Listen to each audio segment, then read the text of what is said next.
مزید اپڈیٹس کے لیے ہمارے چینل کو سبسکرائب کریں اور اسے اپنے دوستوں کے ساتھ شیئر کریں۔ ساس نیوز کے ناظرین السلام علیکم، امجد ارشاد چودھری نئی ویڈیو کے ساتھ آپ کی خدمت میں حاضر ہے۔ آج ہم آپ کے لیے دو خبریں لے کر آئے ہیں۔ ایک تو اٹلی میں تنخواہیں کم ہو گئی ہیں، وہ ہم بتائیں گے کہ کیسے کم ہو گئی ہیں، اور دوسری جانب جو ہے نا وہ جمعے کو ہڑتال میٹل ورکرز کی، وہ تو آپ کو پتہ چلی گیا ہوگا، وہ بھی تنخواہوں میں اضافہ مانگ رہے ہیں۔ پچھلے سال سے معاہدہ ختم ہو گیا لیکن اگلا معاہدہ ہو نہیں رہا، اگلا معاہدہ ہوگا تو ان کی تنخواہیں بڑھیں گی۔ تو اس پہ اگر ہم آ جائیں میٹل ورکرز کی طرف سے، پہلے تنخواہیں کم ہو گئی ہیں اس پہ ہم بعد میں بات کریں گے۔ تو میٹل ورکرز نے جو ہے وہ پچھلے سال ان کا جو معاہدہ تھا جتنے عرصے کا، وہ ختم ہو گیا۔ یہ ٹوٹل میٹلز کی صنعت جو ہے اس کی بات کر رہے ہیں، اس میں تقریباً 15 لاکھ سے زائد جو ہے اٹلی میں ورکر کام کر رہے ہیں۔ تو اس میں اب انہوں نے پہلے بھی ہڑتال کی تھی، اب جو ہے جمعے کو پھر ہڑتال۔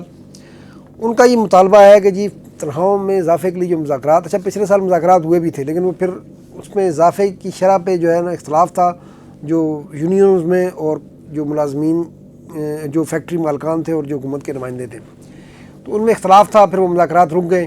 اس کے نتیجے میں وہ جو کمپنیاں اضافے پر تیار تھیں وہ بھی نہیں ملا۔ یہ تو الٹا نقصان ہی ہو رہا ہے ورکرز کا ویسے تو۔ اس میں میرا خیال ہے یونینز کو بھی تھوڑا لچک دکھانی چاہیے تھی تاکہ جو اضافہ ہو رہا تھا وہ لے لیتے اور پھر آگے مذاکرات کرتے، لیکن وہ بھی مذاکرات اس وقت اضافہ نہیں لیا گیا، ہڑتال کی گئی، احتجاج کیا گیا، تو اس کے نتیجے میں جو اضافہ جس کمپنیاں دینے کے لیے تیار تھیں وہ بھی نہیں ہوا۔ تو ایک بہتر حکمت عملی تو یہ ہوتی ہے کہ جو مل جائے اسے تو لے لو، پھر بعد میں اضافے کے لیے دیکھتے رہو۔ تو بہرحال اب جمعے کی ہڑتال آ گئی اور اب دیکھتے ہیں کہ اس کے بعد کیا ہوتا ہے۔ میٹل ورکرز، اچھا یہ ہڑتال میں تقریباً ساری یونینیں آپ کو پتہ شامل ہیں، اور اس میں انہوں نے یہی کہا ہے کہ جی افراط زر ہے، جو مہنگائی ہے اس کے حساب سے جو ہے وہ تنخواہوں میں اضافہ کیا جائے۔ ویسے بھی میٹل ورکرز جو ہیں وہ سخت کام کرتے ہیں تو ان کا حق بھی بنتا ہے۔ اور جرمنی میں اگر دیکھیں تو میٹل ورکرز کی تنخواہیں اگر یورپی یونین کا حصہ ہے تو اٹلی کے مقابلے میں بہت زیادہ ہے۔ تو بہرحال دیکھتے ہیں یہ معاملہ آگے کہاں جاتا ہے۔ اور دوسری طرف اگر ہم دیکھیں تو اٹلی میں تنخواہیں جو ہے وہ 2008 سے اب تک 8.7% کم ہوئی ہیں۔ جی ہاں، یہ ILO کی رپورٹ ہے، انٹرنیشنل لیبر آرگنائزیشن ہے۔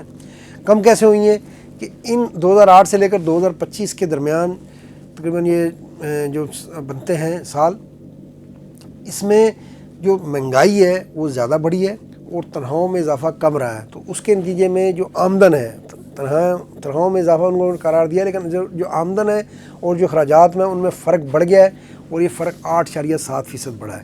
تو اس رپورٹ میں یہ بتایا گیا جی کہ پچھلے سال یعنی 2024 میں اٹلی میں تنخواہوں میں اضافے کا رجحان دیکھا گیا ہے، لیکن اس سے پہلے جو 2023 2022 اور پھر آگے آپ کو پتہ ہے جب وبا چل رہی تھی تو اس دوران تنخواہیں زیادہ کم ہوتی رہی ہیں۔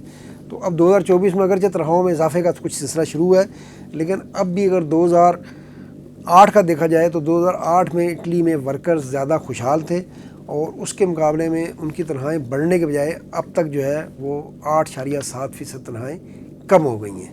تو یہ تھی آج کی انشاءاللہ خبریں، انشاءاللہ پھر ملیں گے۔ اللہ حافظ۔ مزید اپڈیٹس کے لیے ہمارے چینل کو سبسکرائب کریں اور اسے اپنے دوستوں کے ساتھ شیئر کریں۔